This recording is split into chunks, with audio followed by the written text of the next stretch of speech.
Bismillahirrahmanirrahim. Alhamdulillahi rabbil alamin. Ar-Rahmanir-Rahim. Maliki yaumiddin. Iyyaka na'budu wa iyyaka nasta'in. Ihdinas siratal mustaqim. صراط الذين أنعمت عليهم غير المغضوب عليهم ولا الضالين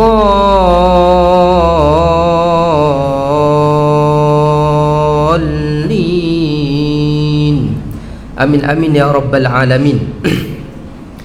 Assalamualaikum warahmatullahi wabarakatuh. Alhamdulillah wassalatu wassalamu ala rasulillah wa ala alihi wa sahbihi ajma'in. Asyhadu an la ilaha illallah wahdahu la syarika lah wa asyhadu anna Muhammadan abduhu wa rasuluhu. Allahumma salli wa sallim wa barik ala sayyidina Muhammad. Tuan-tuan muslimin muslimat yang dirahmati Allah Subhanahu wa taala, pada pagi ini saya nak kongsikan pada tuan-tuan mengenai 5 perkara jangan diabaikan sama sekali dalam hidup kita. Apakah yang pertama? Mari kita lihat. Diriwayatkan daripada Nabi Muhammad sallallahu alaihi wasallam, man ahana khamsatan khasira khamsatan. Barang siapa yang meremehkan 5 perkara, maka dia akan rugi 5 perkara tersebut. Apakah perkara yang pertama? Hari ini kita belajar benda ni. Jangan kita abaikan 5 perkara ini. Kalau kita cuba abaikan salah satunya, maka kita akan rugi serugi-ruginya. Yang pertama, man istakhaffa bil ulama khasirad dina. Okey, baik. Yang pertama, ingat, ambil perhatian. Jangan kita, yang pertama, barang siapa yang meremehkan para ulama, maka rugilah agamanya. Pegang dulu satu. Yang kedua, wa man istakhaffa bil umara khasirad dunya. Yang kedua, barang siapa yang meremehkan umara, yang satu ulama, yang satu lagi umara. Ulama ni jamak ataupun plural bagi alim, orang alim. Alim satu orang yang pandai. Ulama ni para ulama lah, mana kata ulama-ulama, orang yang pandai agama ni, yang faham agama ni. Siapa yang mengabaikan ulama, maka dia akan rosak agamanya. Siapa yang mengabaikan umara, umara ni siapa? Umara ni para pemimpin, jamak jugalah. Baik. Siapa yang mengabaikan para pemimpin, maka rosaklah dunianya. 2. Kemudian yang ketiga, jangan abaikan, jangan kita perlekehkan. Wa man istakhaffa bil jiran khasiral manafi'. Yang ketiga, siapa yang mengabaikan ataupun meremehkan, yang bersikap jahat terhadap ataupun ialah apa-apa yang seerti dengannya, dengan jiran dia, maka rosaklah manfaat-manfaat di dalam hidupnya. Mana kata dia takkan dapat kebaikan-kebaikan hidup berjiran. Baik, kemudian kita akan kupaskan satu persatu. Yang keempat, yang keberapa? Yang keempat, wa man istakhaffa bil aqriba khasiral mawaddah. Baik. Sesiapa yang meremehkan kaum kerabatnya, adik-beradiknya, kan, orang yang dekat dengan dia lah, saudara maranya, pakciknya, atuknya, lagi siapa, sepupunya. Siapa yang mengabaikan ataupun meremeh-remehkan mereka ni, kaum kerabat dia ni, apa yang dia akan rugi di sini? Iaitu maka rugilah dia daripada dia akan hilang kasih sayang. Mana kata orang ni dia akan kita panggil dia menghadapi kurangnya kasih sayang. maka keringlah hati dia daripada kasih sayang. Seolah-olah nak bagi tahu begitu. Bila dia tak pandai nak jaga hubungan kekerabatan tu tadi, maka keringlah kasih sayang dalam hidupnya. Itu yang ke berapa? Ke-10. Saja aja. Nak tengok ambil perhatian ke tak? Yang keempat, baik yang terakhir, yang kelima yang kita akan bincangkan pada pagi ini, iaitu wa man istakhaffa bi ahli khasirat tibal ma'ishah. Barang siapa yang mengabaikan ataupun meremehkan, tak ambil tahu, buat tak tahu, tak jaga hubungan baik dengan pasangannya, dengan isterinya, dengan suaminya, maka ketika itu apa yang dia akan hadapi? Dia akan menghadapi kerugian ataupun rosaklah kemanisan hidupnya. Subhanallah. Maka rosaklah tibal ma'ishah, rugilah, dan bahkan dia akan kering daripada kemanisan hidup. Mana kata hidup dah tak ada manis dah. Gaduh dengan pasangan ni, hilang kemanisan dalam hidup, rugilah orang tersebut. Baik, tuan-tuan yang dirahmati Allah Subhanahu wa taala, daripada 5 perkara ini maka Nabi sallallahu alaihi wasallam sampaikan kepada kita, suruh mengambil perhatian di setiap satu sudut, di setiap perkara ini, supaya apa tuan-tuan yang dirahmati Allah, terkumpulnya segala kebahagiaan di dalam hidup kita. Kita selalu doa, Rabbana atina fid dunya hasanah wa fil akhirati hasanah wa qina azaban nar. Nak menjawab persoalan tentang doa kita tu, kita lihat 5 perkara ni kita jaga dah. Kita minta kebaikan dunia dan kebaikan akhirat sama, seimbang. Kita harapkan keseimbangan di dalam hidup kita. Maka persoalan dalam hidup kita, persoalan sekarang yang perlu kita jawab, kita dah jaga 5 perkara ini sudah ataupun belum? Kalau tuan-tuan sudah menjaga 5 perkara ini, alhamdulillah, syukur pada Allah. Mungkin ada di kalangan kita diuji pada 5 perkara ini sehingga kan dia tak merasai kenikmatan pada 5 perkara ini. Ada di kalangan kita dia mengabaikan para ulama, mengabaikan guru-guru ni, sehingga kan rosak agamanya. Tetapi alhamdulillah, disebabkan hidayah tu sampai pada diri dia, dia mau berubah, kira okey lah. Ini yang tak mau berubah, bahkan mencabar lagi para ulama kita ni, dia cabar. Tuan-tuan perasan tak tuan-tuan, baru-baru ni ada satu page yang dikendalikan seorang perempuan. Dia tulis dekat page tersebut, setiap kali dia live, dia kata apa? Riak apa hari ini? Saya ulang lagi sekali, riak apa hari ini? Dia nak bagi tahu satu caption, seolah-olah dia nak bagi sedap ayat dia, nak ambil perhatian orang tentang dia punya caption tu tadi, tulisan dia tu tadi. Dia dah tanya, hari ni korang-korang semua ni nak riak apa? Jom kita riak sama-sama. Boleh faham tak? Seolah-olah dia menghalalkan perbuatan riak tersebut. Padahal Nabi SAW dah bagi tahu, orang yang memiliki riak di dalam hatinya, maka hilanglah segala amal dia. Bahaya riak ni tuan-tuan dirahmati Allah. Menunjuk-nunjuk. Riak ni apa? Dia nak tunjuk.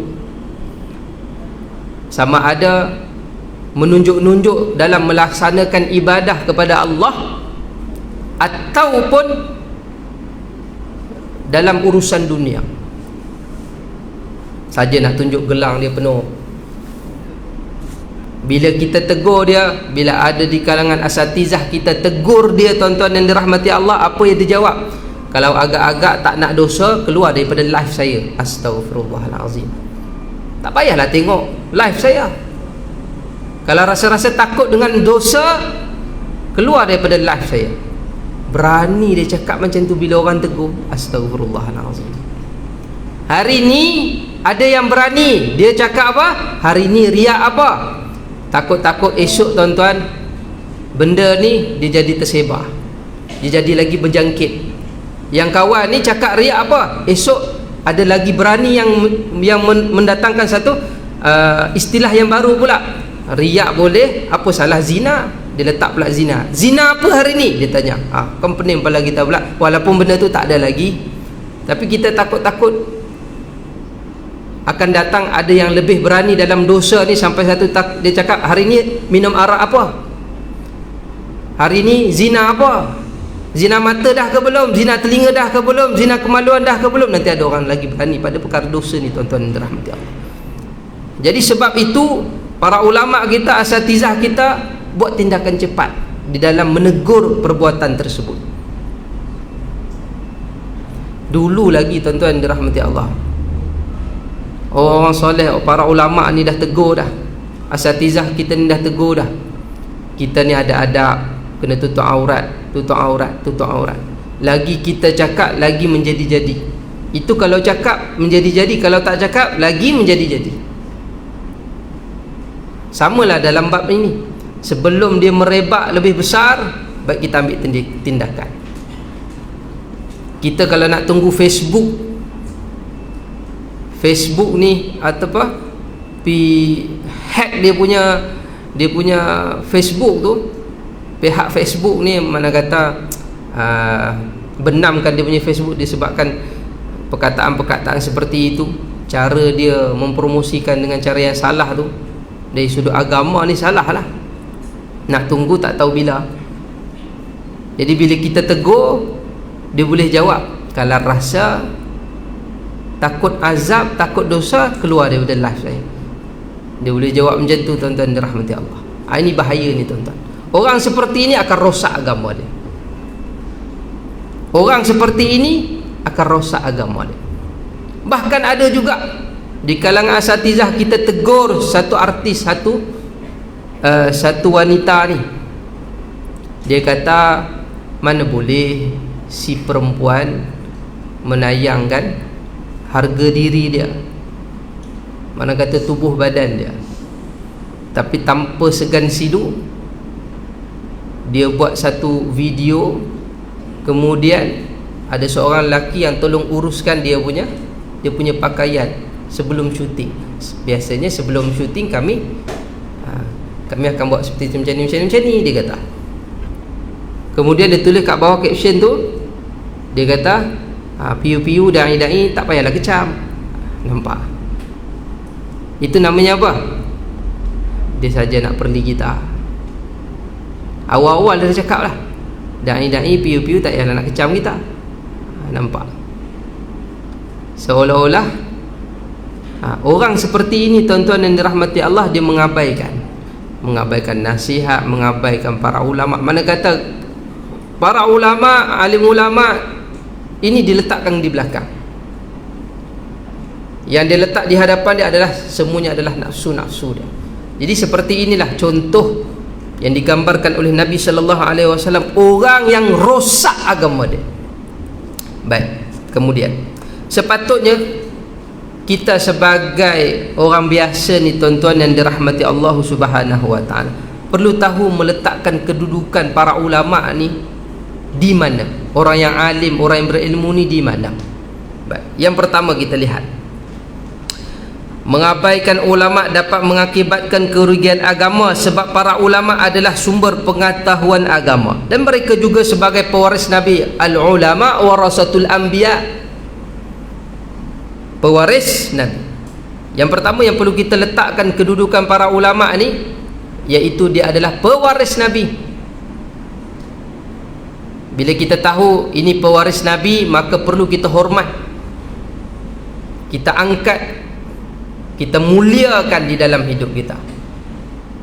Kalau kita merendah-rendahkan para ulama, orang yang berilmu ni, tuan-tuan, seolah-olah kita telah menghina Nabi.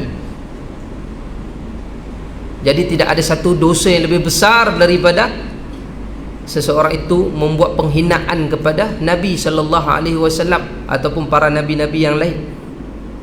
Nampak? Satu, orang yang menghormati dan memuliakan ulama akan terjagalah agamanya, kerana selain mendapat berkat daripadanya, juga akan mendapat bimbingan dan tunjuk ajar ulama. Nampak, tuan-tuan yang dirahmati Allah Subhanahu wa taala? Jadi para ulama ini yang Nabi gambarkan, ulama ini, inna fadlal alim 'alal 'abid ka fadli 'ala adna rajulin min ummati, kelebihan orang yang berilmu di atas orang yang beribadah adalah seperti kelebihanku ke atas orang terendah daripada umatku. Nabi nak bagi tahu apa dia, tuan-tuan dirahmati Allah? Kalaulah ada di kalangan orang, di kalangan kita ini rajin beribadah, kalau nak dibandingkan dengan ulama yang beribadah dengan orang biasa yang beribadah, mana yang lebih mulia? Kita tak letakkan kemuliaan itu, tetapi Nabi sendiri nak bagi tahu kemuliaan seseorang itu berbeza. Saya solat, tuan-tuan solat, ulama solat, kita solat, berbeza tuan-tuan yang dirahmati Allah. Mereka solat dengan ilmu, kita solat ikut-ikut, kan beza tu. Jadi sebab tu Nabi kata kelebihan orang yang alim ni, dia duduk di satu ranking lebih atas daripada orang yang semata-mata rajin beribadah tapi tanpa ilmu. Sebab orang yang beribadah tanpa ilmu ni pasti akan rosak amalan dia, akan rosaklah bacaan dia, akan rosaklah pergerakan dia, akan rosaklah macam-macam. Bahkan kalau dia buat salah di dalam ibadah, dia rasa benda tu biasa, sebab dia tak ada ilmu. Tapi bagi orang yang alim, bila dia lakukan satu-satu kesalahan di dalam ibadah, dia rasa itu merupakan berat bagi dia. Dia perlu tanggung benda tu, ambil perhatian pada perkara tersebut. Baik, kemudian apa lagi yang perlu kita anggap para ulama di, tuan-tuan yang dirahmati Allah? Nazaratun ilal alim ahabba ilayya min ibadati sanatin siyamiha wa qiyamiha. Sekali melihat kepada wajah orang yang berilmu lebih aku sukai daripada beribadah 1 tahun, ataupun puasa penuh di siang hari, ataupun solat di malam hari. Lalu Rasulullah kata lagi, ala adullukum ala ashrafi ahli jannah? Qalu bala ya Rasulullah, hum ulama'u ummati. Mahukah kamu aku beritahu tentang siapakah yang paling mulia di antara penghuni syurga? Nabi kata, mereka adalah ulama ahli ilmu di kalangan umatku. Subhanallah. Bagaimana Nabi SAW meletakkan satu garis panduan kepada kita supaya meletakkan para ulama ni di mana? Sampaikan Nabi bagi tahu di kalangan mereka yang mulia di dalam syurga ni, dah masuk dalam syurga ni, tapi mulianya mereka ni siapa? Mereka adalah para ulama. Subhanallah. Sebab tu tuan-tuan yang dirahmati Allah, sedih kita bila kita dapat tahu ada orang dia kutuk alim ulama cendekiawan kita, Malaysia kita ni. Dia tuduh dan fitnah macam-macam. Tuan-tuan tak tahu ke? Tuan-tuan baca tak? Ada seorang ulama kita, ilmuwan kita, dihina di dalam Facebooknya. Tuan-tuan tak tahu? Cuba tuan-tuan cari. Sehingga bangkitlah anak-anak muda untuk mempertahankan beliau. Tuan-tuan tak tengok ke cerita tu? Dah viral satu Malaysia. Tuan-tuan cari lah. Hari ni orang tanpa segan silu, dia boleh cakap, alah ustaz ni tak boleh pakai. Kalau dia ceramah awal-awal je Al-Quran hadis. Saya kalau jumpa orang ni memang cili mulut dia. Lepas dia ceramah tu, apa dia merepek tak tahu sampai habis ceramah. Awal-awal je Quran hadis, lepas tu dah tak ada Quran hadis. Boleh dia cakap macam tu? Dia kutuk ilmuwan kita. Astagfirullahaladzim. Tuan-tuan kenal tak siapa ilmuwan tu? Astagfirullahaladzim, tak kenal. Jadi tuan-tuan dirahmati Allah, saya kata, aku hari-hari duduk sini, hari-hari kita dengar Quran hadis, Quran hadis, macam kitab kita belajar kat sini. Tiba-tiba dia datang, nampak sangat dia tak pernah datang sini tuan-tuan. Sian orang ni, moga Allah ampunkan dia, moga Allah bagi hidayah kat dia. Tapi yang kita tak jangka tu tuan-tuan, anak-anak muda yang mempertahankan, yang berbahagia Datuk Ustaz Kazim Ilyas.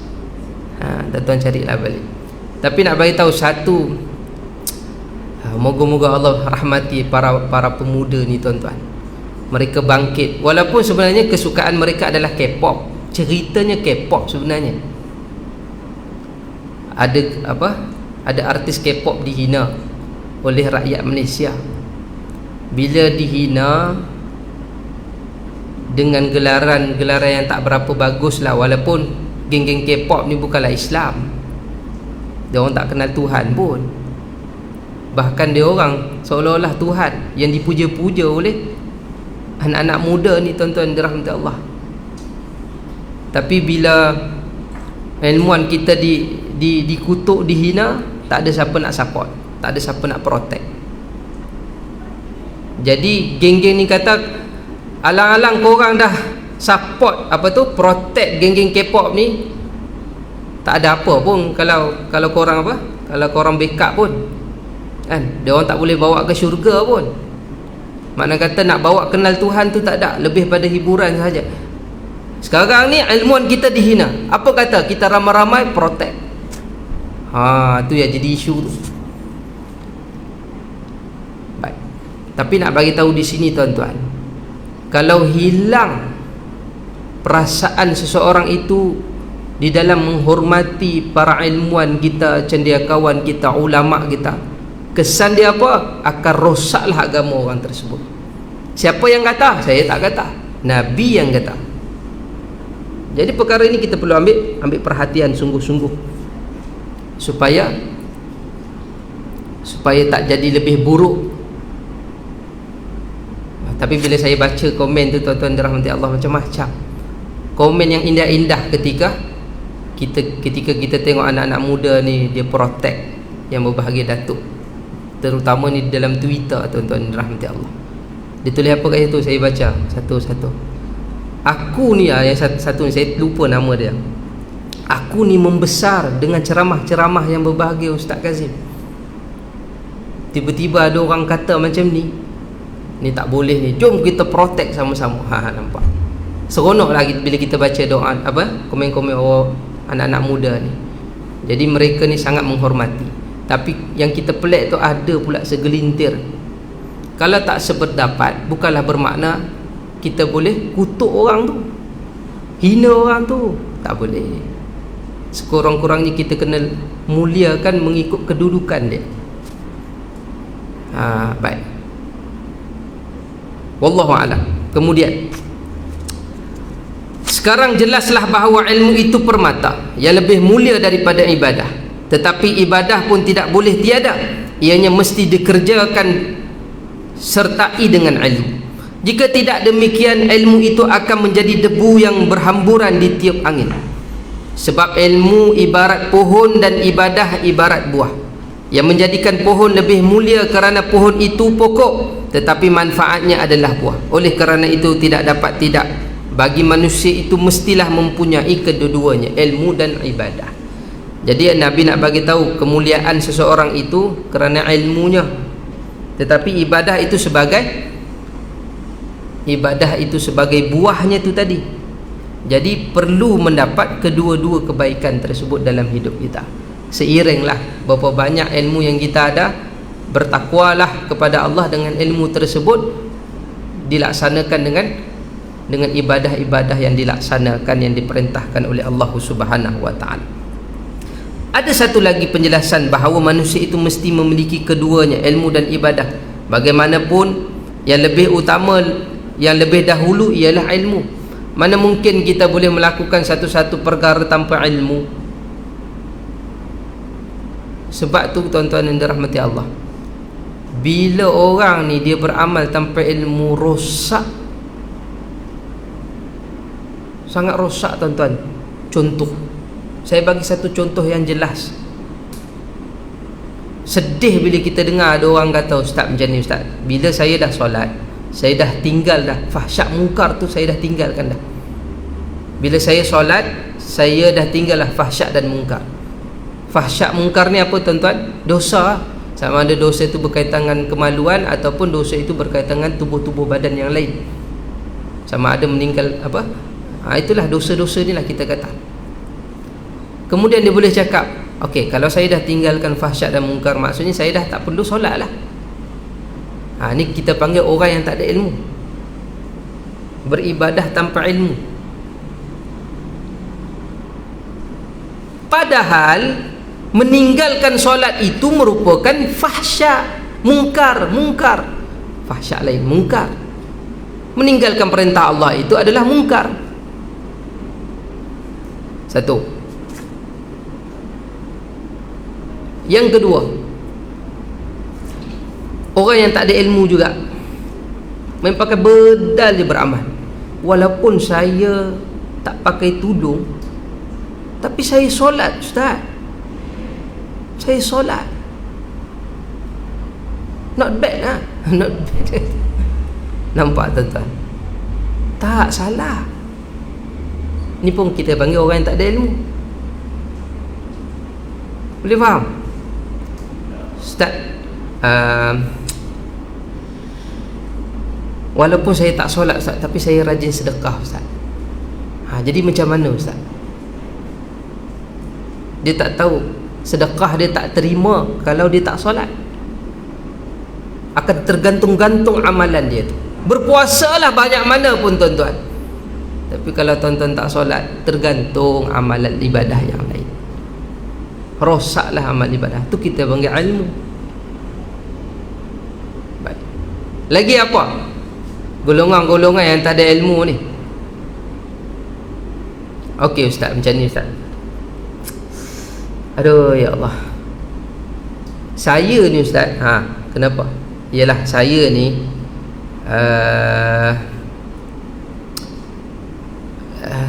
macam ni ustaz, saya ni tak ada duit ustaz. Jadi saya terpaksa lah ambil duit dalam tabung masjid. Okey. Lepas tu jadi yalah ustaz, saya tak ada duit, jadi saya terpaksa ambil duit dekat tabung masjid. Kemudian apa yang kamu buat dengan duit tu? Saya beli pampers anak, beli susu anak. Jadi tak salah kan ustaz? Sebab ustaz, tabung tu ustaz memang untuk masyarakat yang memerlukan kan ustaz. Nampak? Kita nak panggil apa dengan orang macam ni? Istilah yang tepat bagi orang macam ni kita nak panggil apa? Nampak dia baik. Ustaz, saya ambil duit ni ustaz, saya nak sedekahkan kepada fakir-fakir miskin, supaya fakir-fakir miskin ini terbela. Jadi saya ambil ustaz. Macam mana kamu ambil? Yalah, saya pergi ambil batang lidi tu ustaz, saya letak chewing gum. Lepas tu saya pancing lah duit tu dekat tabung tu, dapat 50, dapat. Tapi duit tu ustaz, saya gunakan untuk saya sedekah dekat fakir miskin sebelah rumah saya ustaz. Kita nak panggil orang macam mana? Ni orang yang keliru tuan-tuan, yang tak ada ilmu. Tak ada lain dah, tu kita bagi pencuri, walaupun nampak macam baik. Okey ustaz, saya ni tiap-tiap bulan bila saya berjudi ustaz, kaya saya ustaz. Kebetulan PKP miskin sikit ustaz, ni dah buka balik ni ustaz, saya jadi kaya balik ustaz. Kena pula nombor ustaz. Tapi ustaz tahu tak, duit tu saya buat apa ustaz? Saya gunakan untuk sedekah kepada fakir miskin ustaz, yang bermasalah waktu PKP ni ustaz, tak ada kerja dan sebagainya. Saya buat macam Ustaz Abilio tu buat ustaz, macam Ustaz Kazim buat ustaz. Saya buat macam Ustaz Samsul Debat tu buat ustaz. Saya pergi ke rumah-rumah, cari orang-orang miskin, gunakan duit ni ustaz. Agak-agak kita nak panggil orang ni apa? Tuan-tuan jangan terkeliru. Tuan-tuan ada ilmu. Judi haram. Apa yang ada yang dia dapat daripada judi itu haram. Besar mana pun kebaikan yang dia lakukan, haram, tak diterima, ditolak. Walaupun dia gunakan duit itu untuk dia pergi umrah, tetap tak diterima amalan tersebut, sebab gunakan daripada sumber yang haram. Ibadah dia sah tak? Umrah dia sah, tapi dia kena cari daripada duit yang halal, dia ganti balik, guna balik duit yang halal tu. Contoh dia jual kebab, dapatlah duit dengan nilaian 7,000 umrah tu tadi, dia berikan kepada Baitul Mal sebagai ganti. Kita ni ada ilmu, kita tak boleh dia baik, walaupun dia macam tu dia baik, walaupun dia sugar baby. walaupun dia pengasas sugar baby. Tuan-tuan tak sugar baby, sugar daddy ni tahu tak? Tak tahu. Aplikasi pelacuran secara alam maya ni. Baik, walaupun dia dapat hasil tu, dia gunakan untuk sedekah, tetap haram. Kerana apa? Ni beza orang ada ilmu dengan orang tak ada ilmu. Baik. Kemudian tuan-tuan dan dirahmati Allah Subhanahu wa taala, jadi sebab itu ilmu mendahului daripada amal. Penting kita ada ilmu supaya kita boleh bezakan antara baik dan buruk dengan jelas. Lagi-lagi di zaman fitnah ni tuan-tuan dan dirahmati Allah, kita boleh benarkan kebaikan yang dilakukan, tetapi cara tu salah. Kita kena cakap salah juga. Wala talbisul haqqa bil batili wa taqtumul haqqa wa antum ta'lamun. Jangan kita tahu mencampur adukkan yang baik dengan yang buruk ni, tetap dia jadi buruk. Seperti air minuman ini, walaupun ada setitis air kencing, tetap kita tak boleh nak minum sebab dikira najis. Tu yang kita belajar. Benda tu kita kena faham. Baik. Begitulah dengan amal ibadah tu tadi. Tak boleh dia campur aduk dengan kebaikan.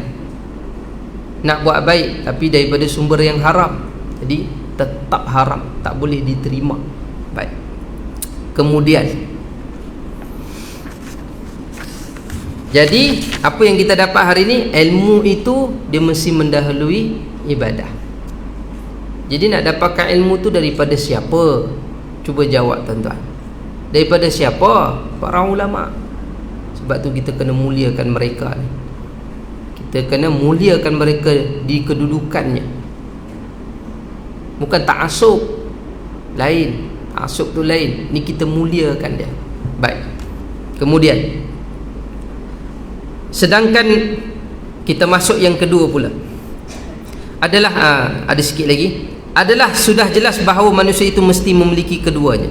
Dia perlu mendahulukan ilmunya daripada amal. Sebagai ilmu itu sebagai petunjuk di dalam amal ibadah dia, supaya terkabul amal ibadah dia tu. Bila dia ada ilmu, dia buat dengan jelas dengan ilmu yang dia pelajari itu tadi, maka ibadah dia jadi sempurna. Walaupun dia bersusah payah mencari duit, niat dia untuk pergi umrah contohnya misalnya, walaupun dia jual kacang je tepi jalan, tapi dapat duit, alhamdulillah. Tapi dengan sumber yang halal, cara yang halal, dengan cara berniaga, bukan berjudi, bukan dengan riba dan sebagainya, rasuah dan sebagainya, maka ketika itu maqbul, diterimalah amal dia, kerana dia buat dengan cara yang betul, dengan ilmu yang betul. InsyaAllah moga-moga diterima amal ibadah. Baik. Jadi sebab itu Nabi kata, ni kita pegang, al-ilmu imamul amal wal amalu tabi'uhu. Ilmu itu ialah imam bagi amal, sedangkan amal adalah sebagai makmumnya. Jadi ilmu sebagai imam, amal sebagai makmum. Jadi kita kena faham, makmum tak boleh mendahului daripada imam,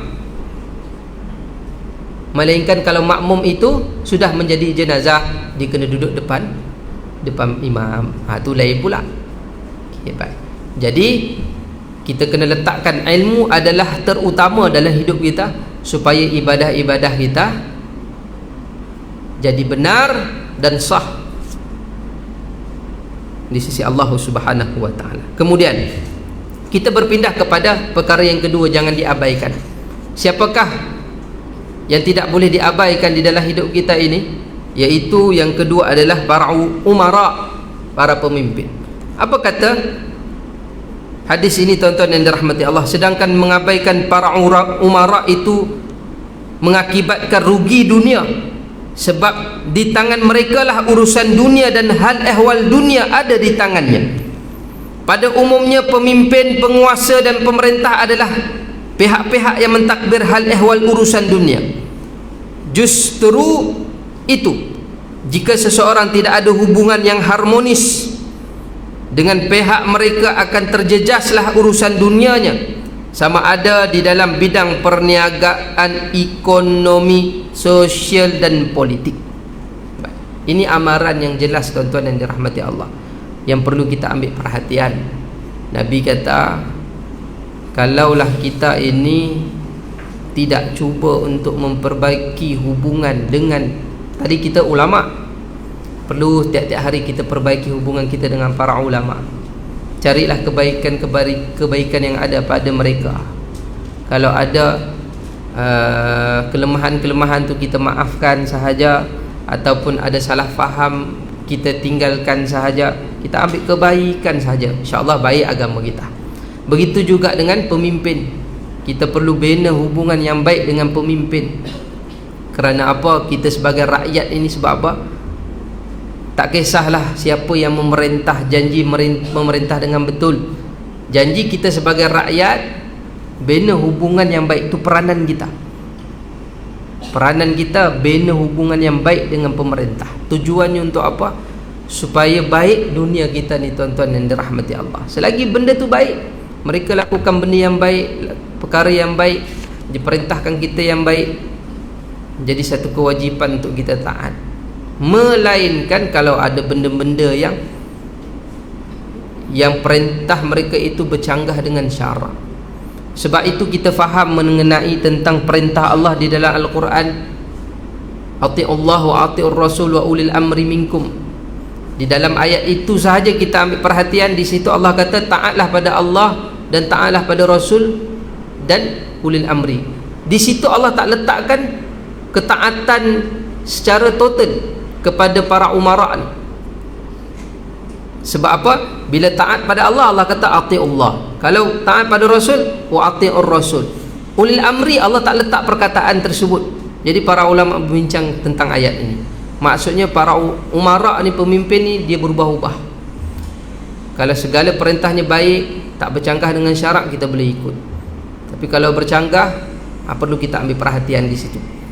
Sama ada kita perlu menegur, berbincang, menasihati dan sebagainya. Macam-macam kaedah kita boleh guna dengan para umara ni, tuan-tuan yang dirahmati Allah Subhanahu wa taala. Cuma di sini apa yang kita nak highlightkan di sini, sebab apa penting, sangat penting, tuan-tuan yang dirahmati Allah.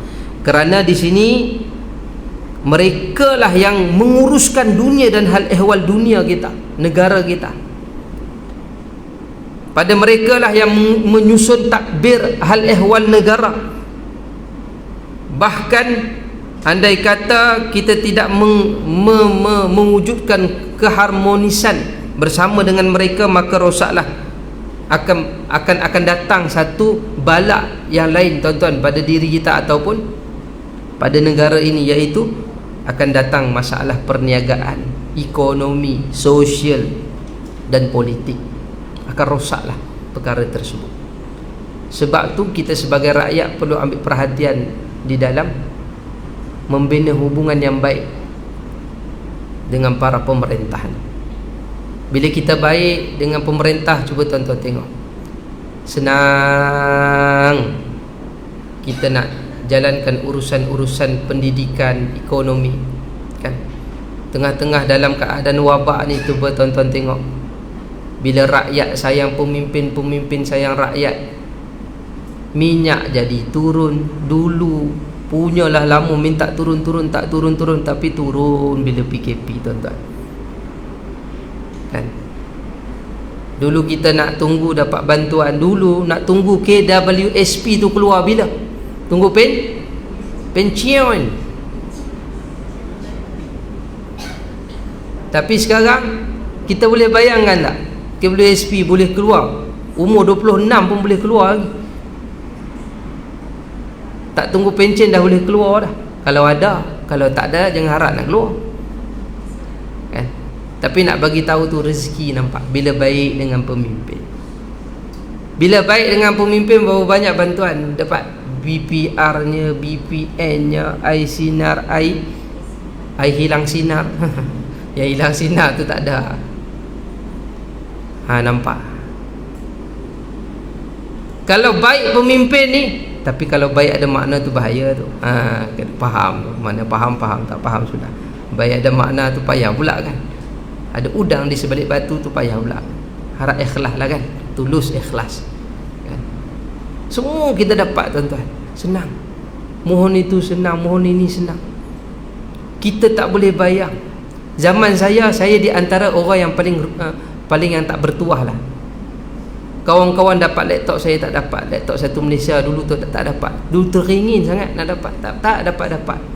Ingat pelajar cemerlang dapat, dah jadi pelajar cemerlang tak dapat juga. Ya Allah, tak dapat laptop.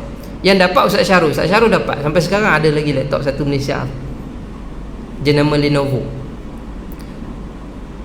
Tapi bila dah besar, dah boleh beli laptop sendiri, sekarang ni orang sibuk nak bagi tablet, bagi ni, tak dapat juga. Nampak? Tapi nak bagi tahu, bila baik ni tuan-tuan, baik dengan pemerintah.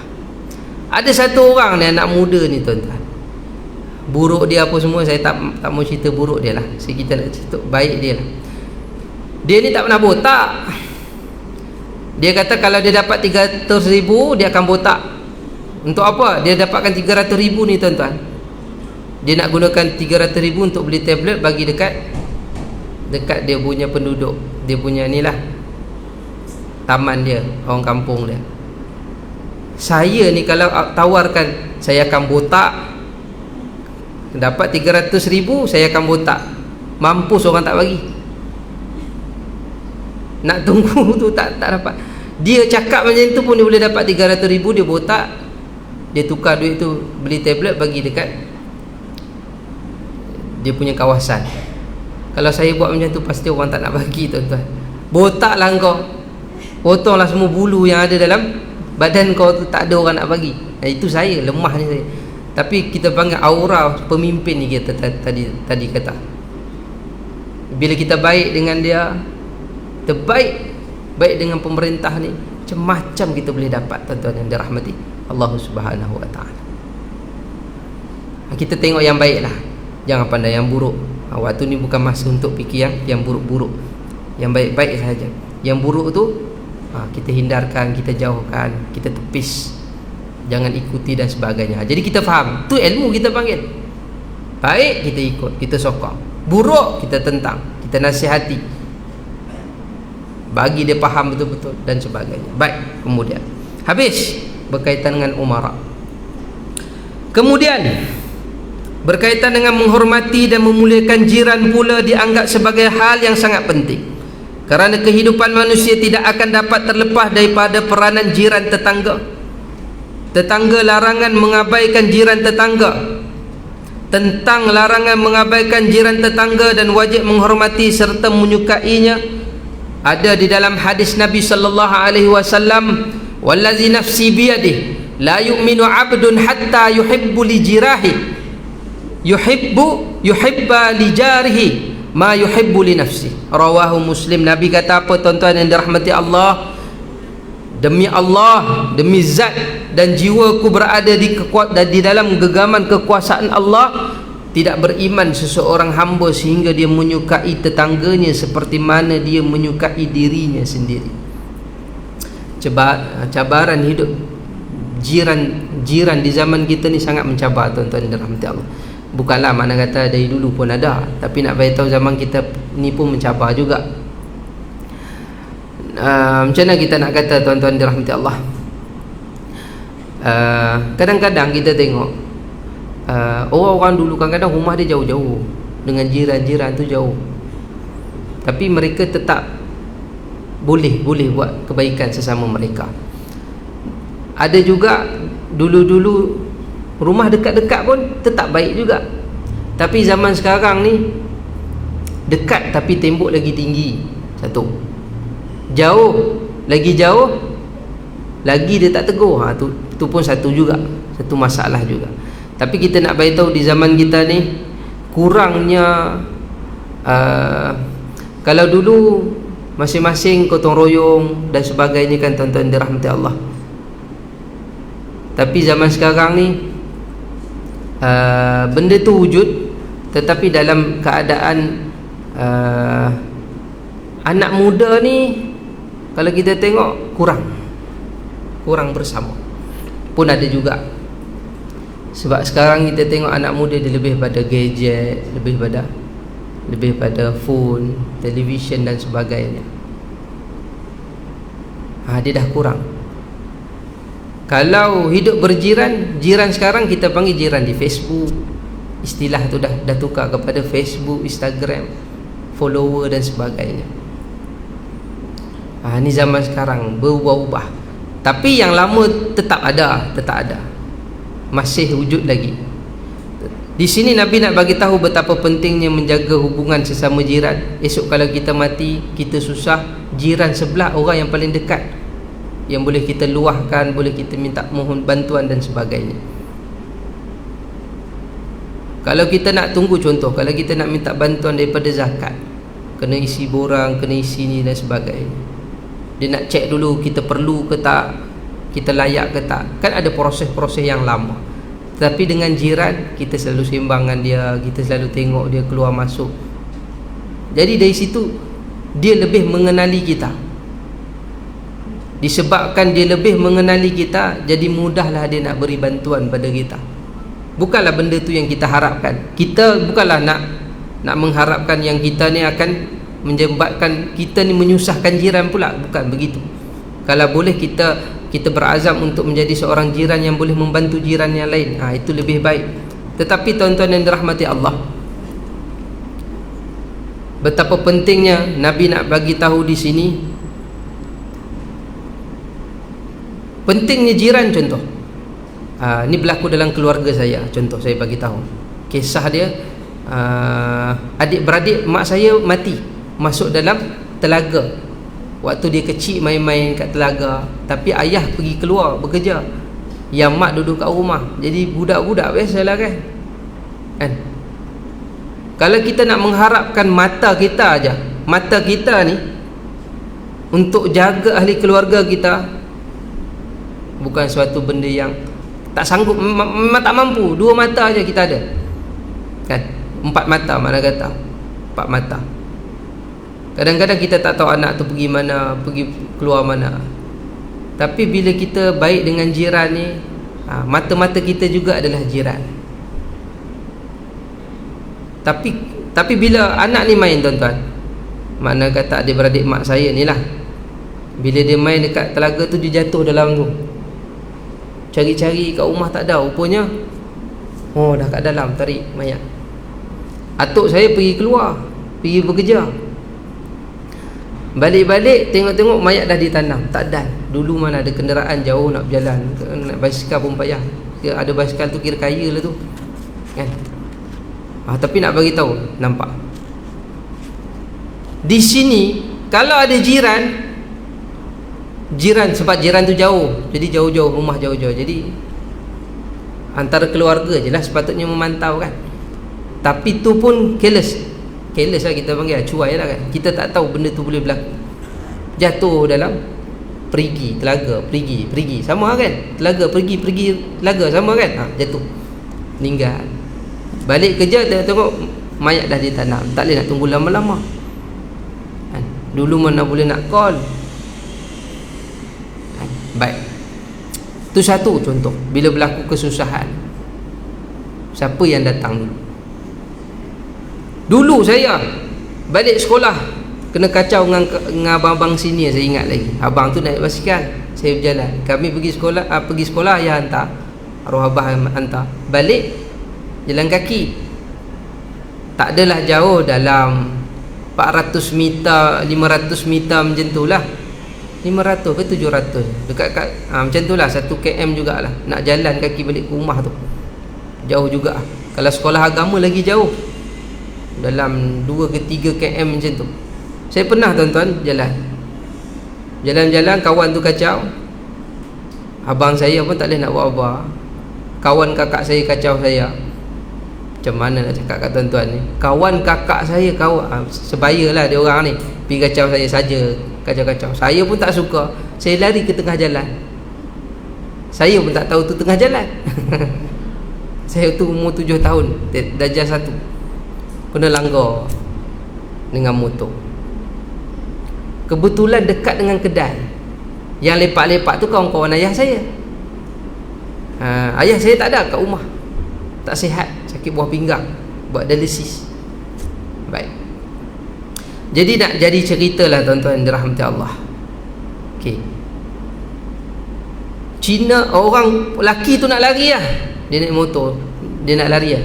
Selamat kawan-kawan ayah ni nampak. Tangkap lagi tu. Tak bagi lari. Tengok peranan jiran ni. Jiran tetangga ni.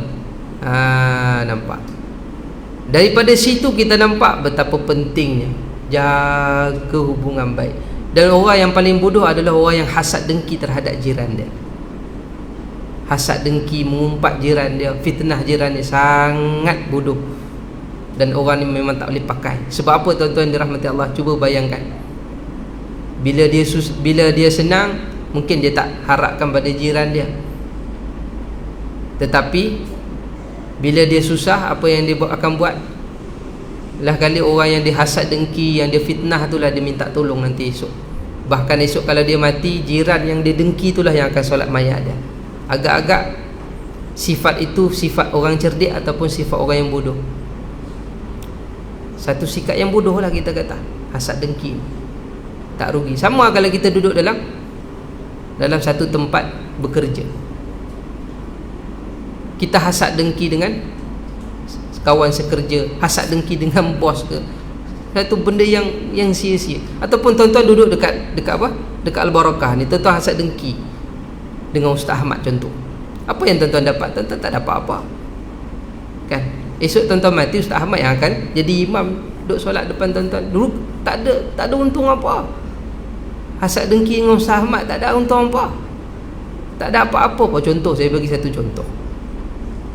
Hasad dengki dengan Ustazah Hendon, esok Ustazah Hendon itulah yang akan mandikan mayat tuan-tuan. Berapa ramai yang jadi macam tu? Contoh. Itulah sikap yang bodoh, hasad dengki, iri hati, fitnah apa semua ni, semuanya sifat-sifat orang yang bodoh, yang akal pendek. Jadi buang sifat-sifat. Ni jiran-jiran kita ni semua jiran-jiran kita duduk satu pondok. Jaga hubungan. Janganlah bergaduh disebabkan pokok bunga ke apa. Malu je, mendukung orang. Contoh, saya bagi contoh, saya tak tahulah benda tu ada ke tak. Contoh, gaduh pasal pipe ke kan, gaduh pasal tandas ke, aku cop dulu, aku dah tulis nama aku dulu. Gaduh pasal tandas ke, ada tak payah gaduh tempat wuduk ke, dah cukup. Baik, contoh. Jadi satu kerugian yang besar bila kita hasad dengki ataupun tak jaga baik-baik hubungan dengan jiran ni tadi. Kan? Lagi-lagi kalau bergaduh dengan tok imam pun satu benda yang tak bagus. Imam sebelah rumah dia bergaduh dengan tok imam dekat masjid. Balik-balik rumah, tok imam masuk rumah, dia masuk rumah. Duduk jiran tu. Aduh, rugi bergaduh dengan tok imam, tak dapat apa. Imam pergi masjid, sebab dia bergaduh dengan tok imam, dia tak pergi masjid.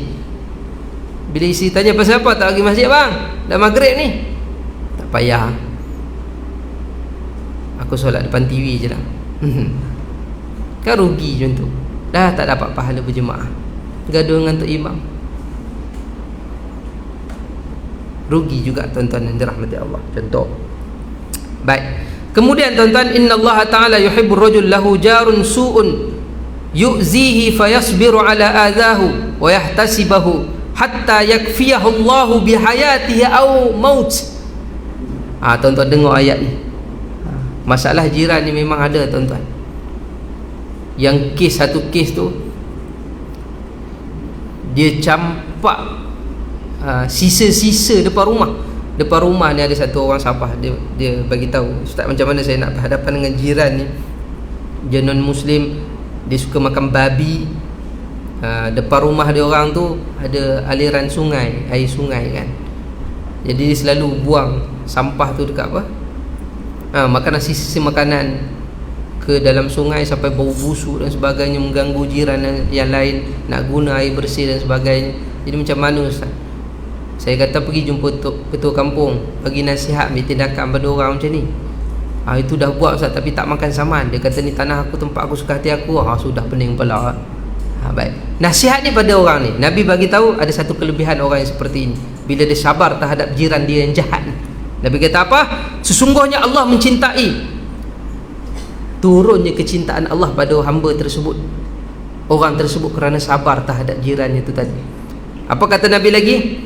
Orang yang mempunyai jiran tetangga yang jahat, dan kerana Allah ia tetap bersabar menghadapi gangguan kejahatannya itu, sehingga Allah Subhanahu wa taala akan memberikan imbalan yang secukupnya. Maka ada ganjaran yang besar lah pada orang ni, dan tak ada ganjaran yang lebih besar daripada keredaan Allah, dan tidak ada ganjaran yang lebih besar daripada syurga Allah Subhanahu wa taala, dan tidak ada ganjaran yang lebih besar daripada menjadi jiran pada Nabi SAW di akhirat nanti. Nabi adalah manusia yang paling sabar terhadap jiran dia. Cuba bayangkan tuan-tuan, jiran pergi letak najis depan, tabur najis di jalanan Nabi, sampaikan bila perempuan tu sakit, Nabi kata tak ada lagi dah kah? Mana orang yang selalu halang-halang jalan aku ni? Nabi pergi ziarah. Sikap Nabi ni, tengok ya, sikap Nabi. Kalaulah kita memiliki sifat seperti itu, jadi kalau tuan-tuan ada jiran macam tu yang mengganggu tuan-tuan dan sebagainya, tuan-tuan niatkan, ya Allah, dengan kesabaran ini Engkau anugerahkan aku berjiran dengan Rasulullah sallallahu alaihi wasallam di akhirat nanti. Sebab ini aku sedang mengamalkan sifat Nabi sallallahu alaihi wasallam yang melakukan kebaikan terhadap jiran. Kita niat macam tu tuan-tuan. Mana-mana, sebab tu bila kita belajar tentang sifat Nabi, kita belajar tentang kesabaran Nabi, syukur Nabi. Moga-moga contoh solat malam Nabi, ibadah Nabi, puasa Nabi dan sebagainya. Niatkan, ya Allah, moga-moga dengan amalan ini yang menyebabkan aku boleh berjiran dengan Nabi sallallahu alaihi wasallam. Tuan-tuan puasa Isnin Khamis, puasa Rejab, puasa sunnah, amalan sunnah dan sebagainya, solat sunat, solat tahajud, solat duha. Niatkan, ya Allah, jika amalan ini Engkau terima, ya Allah, Kau anugerahkanlah kepada aku untuk berjiran dengan kekasihmu, iaitu Rasulullah sallallahu alaihi wasallam. Kita niatkan macam tu. Niat tu kena besar tuan-tuan, tak boleh kecil-kecil. Niat tu perlu dibesarkan. Dan tidak ada niat yang lebih besar melainkan seseorang tu niat dia supaya, ya Allah, kalau aku duduk majlis ilmu ini ada pahala, ada kebaikan, ya Allah, aku mempelajari ayat-ayatmu, ya Allah, aku mempelajari hadis-hadis kekasihmu, ya Allah, moga-moga dengan amalan ini aku boleh masuk syurga bersama dengan Rasulullah, berjiran dengan Rasulullah. Kita kena niat macam tu. Bukan sekadar niat datang majlis ilmu je dapat kelebihan keampunan. Kita kena besarkan lagi niat tu supaya kita dapat kelebihan yang lebih besar, selain daripada terhapusnya dosa, naiknya darjat, bertambahnya ilmu, kan? Lebih baik daripada 1000 solat sunat. Niatkan lagi supaya amalan-amalan ni yang menyebabkan aku dapat berjiran masuk syurga bersama dengan Rasulullah sallallahu alaihi wasallam. Baik, kemudian yang terakhir, habis ah. Yang keempat, secara ringkas, dengan kaum kerabat. Samalah kaum kerabat tuan-tuan.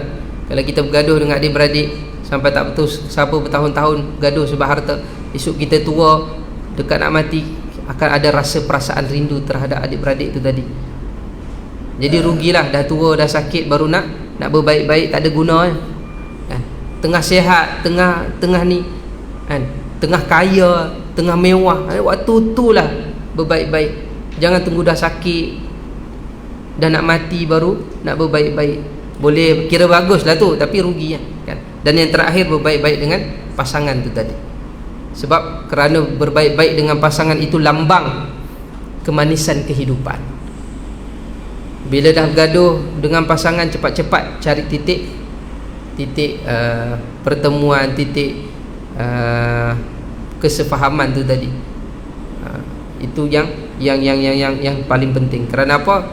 Kalau seseorang itu buruk hubungan dia dengan pasangan dia, maka hilanglah kemanisan dalam hidupnya. Maka bermacam-macamlah perkara yang akan berlaku dalam rumah tangga tersebut. Kesan buruk yang kita akan lihat, suami tak akan beri nafkah, si isteri tak akan bantu si suami, si isteri akan buruk-burukkan si suami dengan kawan-kawan dia. Macam mana suami kau macam tadi? Oh, bapa jahat weh lelaki. Jadi buruk-buruk lah. Jadi tak seronok lah. Jadi sebab itu perlu dikekalkan keharmonian dan kemanisan dalam hidup tu dengan cara menjaga hubungan dengan pasangan. Wallahu a'lam, tuan-tuan dan dirahmati Allah. Moga-moga kita dapat kebaikan dan kita dianugerahkan kebaikan, taufik hidayah di dalam hidup kita supaya kita boleh beramal sehinggalah akhir hayat kita. Jadi jangan abaikan 5 perkara ini. Moga-moga kita menjadi orang yang untung. Itu je. Tujuan kita jangan abaikan 5 perkara ini supaya kita ni sentiasa untung. Rugilah kalau kita hidup memang nak untung. Kalau kita berniaga tak untung, buat apa kita berniaga kan? Jadi dalam hidup ni pun sama. Buat apa kita nak bermusuh dengan ulama kalau akan menyebabkan ruginya merosakkan agama kita? Buat apa kita bermusuh dengan para pemimpin kalau boleh merosakkan kehidupan hidup kita? Buat apa kita bermusuh dengan jiran kalau dia akan merosakkan kasih sayang, menghilangkan kasih sayang sesama kita, keharmonian. Begitulah juga dengan adik-beradik dan pasangan tu tadi. Wallahu alam, kurang lebih saya mohon maaf. Kita jumpa lagi pada masa akan datang. Subhanakallahumma bihamdika asyhadu an la ilaha illa anta nastaghfiruka wa natubu ilaik. Bismillahirrahmanirrahim. Wal 'asr innal insana lafi khusr illa alladhina amanu wa 'amilus solihati wa tawassaw bil haqqi wa tawassaw bis sabr. Assalamualaikum warahmatullahi wabarakatuh.